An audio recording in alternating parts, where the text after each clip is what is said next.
Got a gorgeous brand new clutch cable from Splendid Parts in Germany to install today. So first, we'll get started with disassembly. You'll want to jack the GT up pretty high in the front. The first step is to come down here. Here's your bell housing, and right there is the clutch fork. This is the end of the clutch cable right over here. And what you're going to do is simply take off this spring. Let's see if I can take it off from this side better. There we go. Save that spring and remember the orientation. And then this simply slides out to that big hole, just like that. So the clutch cable is now disconnected from the clutch. Might be a little tough to see, but the clutch cable runs through a hole in the bell housing here. So what you're going to want to do is wiggle it through there. I got it free, and it also goes through a hole in the cross member. Let me see if I can zoom in on that. Right there. And you'll push it through that too.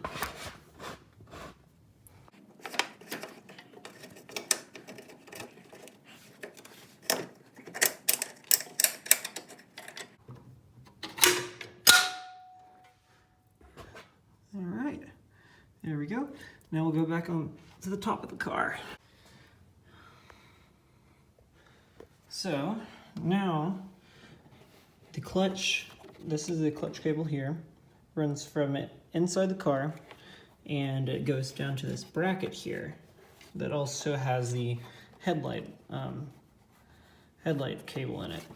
So we're gonna have to undo this small bolt right there. So that bolt I just showed you, which is right over down here, it's removed with an 8mm socket.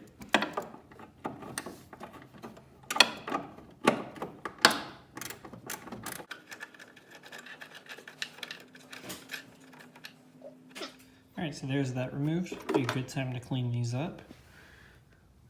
And there's where it was.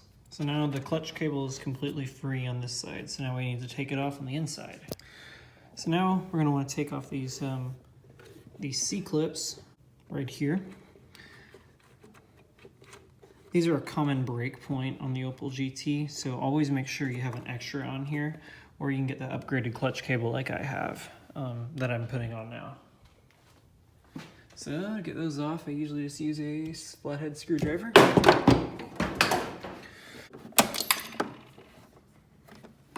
There's one. Oh, almost got it. And two. So now this is completely free. See, it comes completely out. So now we are perfectly ready to take it off on the inside. Oh, so here's our clutch cable.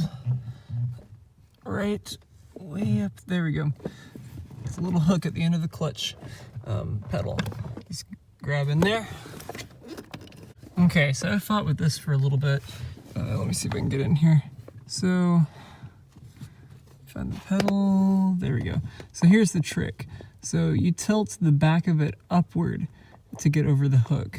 You can't get it off any other way. Once you tilt that all the way off, now it's popped free. So the clutch is disabled. So now we'll take this out over here and pay attention to the order and how it goes together. So here we go. So we have the rectangular portion that goes onto the clutch arm, the hook. And let's see, so pull that out. There we have our old one and our new one. Okay, so looks like we will be needing some of this hardware. All right, so let's see if this comes off. Okay, so we have a collar.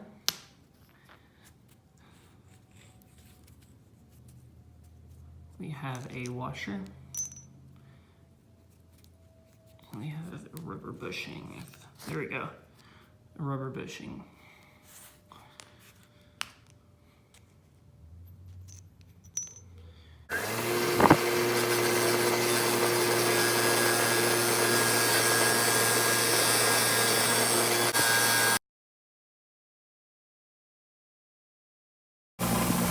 So here's a little trick for cleaning round objects like this that have a hole in them. So find something that's got a similar end, stick it on, turn on your grinder, and it will spin while you're grinding it.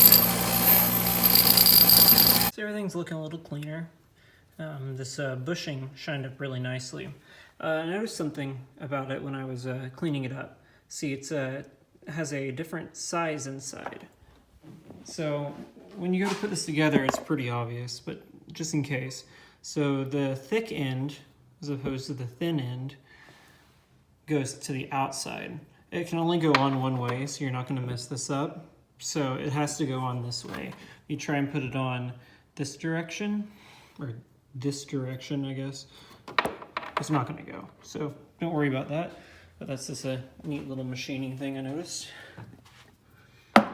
All right, and then one thing I failed to mention in the last video was there is another washer. I'm going to have to look back and see where it goes, but there's the two washers. All right, so I'm gonna give everything a quick spray in my paint booth box. I'm gonna just do a primer first and then a gloss black after.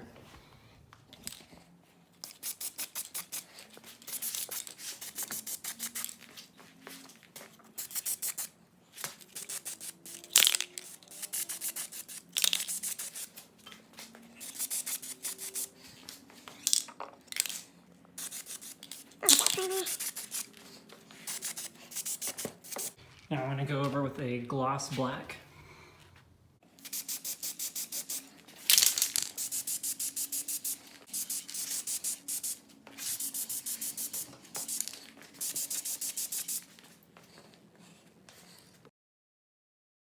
So I'm going to go ahead and get this all back together.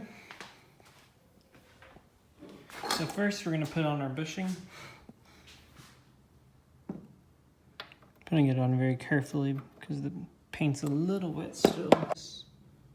So first you're going to want to put the big washer on, just like that.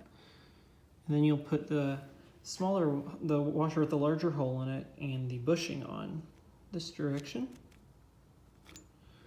And now you'll slip that into the collar. Yeah, just like that. That's right. Okay. And there you go. So now you just have to go attach it to the hook in there. I won't be able to get this on video, but it's just like when I took it off. This is gonna be the opposite.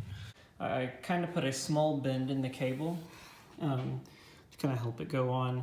It's a bear. It's not something I could have filmed, and I think you'll have fun trying to do that one on your own, but it does work. All right, so now we're gonna get to the fun part of putting this cable back in. So I'm just gonna go ahead and route it close to where it'd go. So we're gonna push it down, down, down, down. Try and get past your brake lines. You want it to be under them, not over them. Then let's go back under the car. Up there she is, right there. All right, start pulling this the rest of the way down. This looks like about where I had it. Okay, so now I'm going to put it through this hole in the cross member.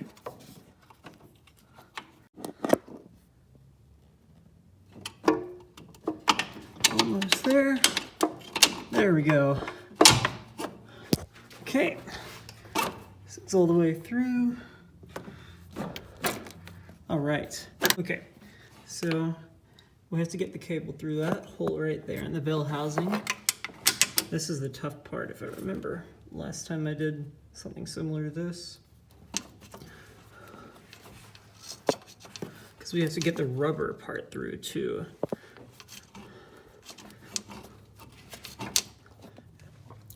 All right, so I had to really fight with this rubber piece to get it in. So it really looks like the only trick I could come up with was I sprayed some Windex on it, and I tried to get as much of the rubber through by wiggling it as I could, and then I gently pulled what I got through and wiggled from the back at the same time, and it took me probably a good 15 minutes, but finally got it in. So then the last step once you do that is to get it hooked into this ear here. So you just put it in the bigger side. Got it. So I've got that snapped in now. So now you go and find your spring. Right, so I found my spring. So everybody's GTs are a little bit different depending on the year. So mine has this bracket here attached to the transmission. So I take my spring and I hook it into here, but yours may be different. I'm not sure what the later models do. Mine's a 1970. So if you have a 1970 transmission, this is how yours will connect.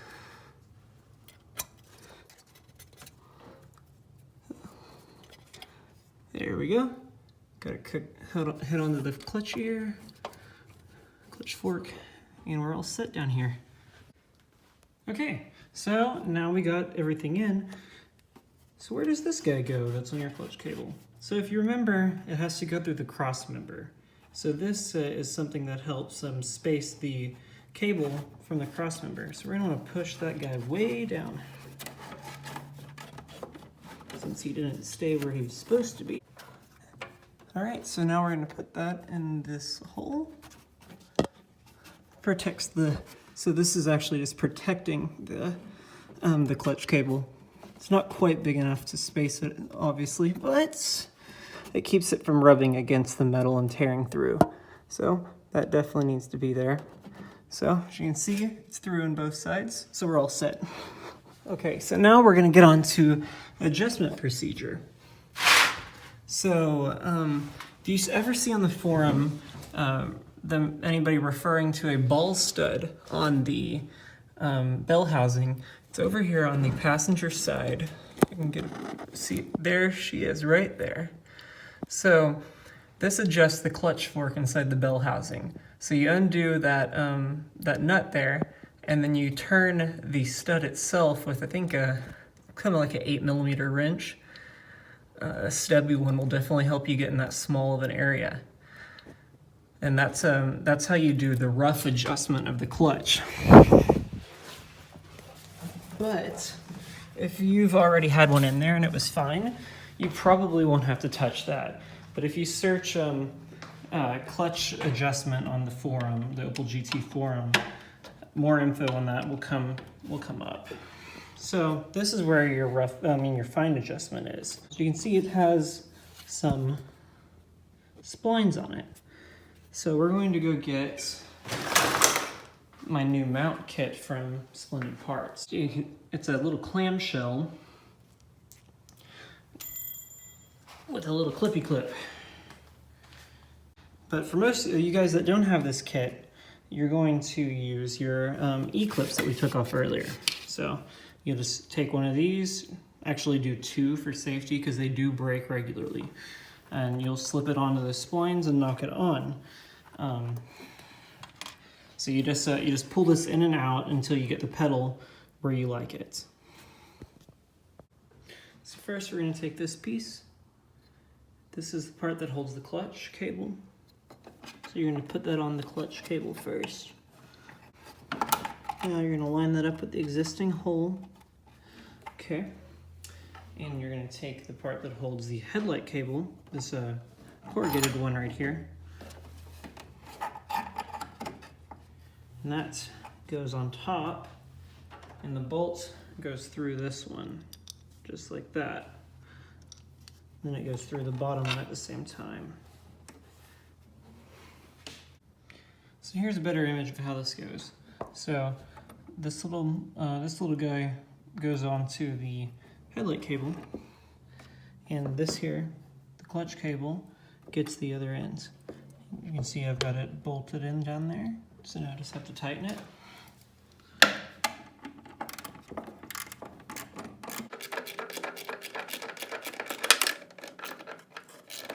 All right, so now it's nice and tight. So now I'm going to bend this back down.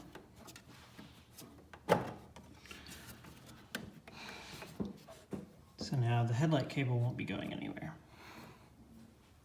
And lastly, I'm going to take my fuel line. Yours is routed different. I have mine routed to the front of the belly pan to help with the vapor lock. And there we have it. It's completely put back together correctly again.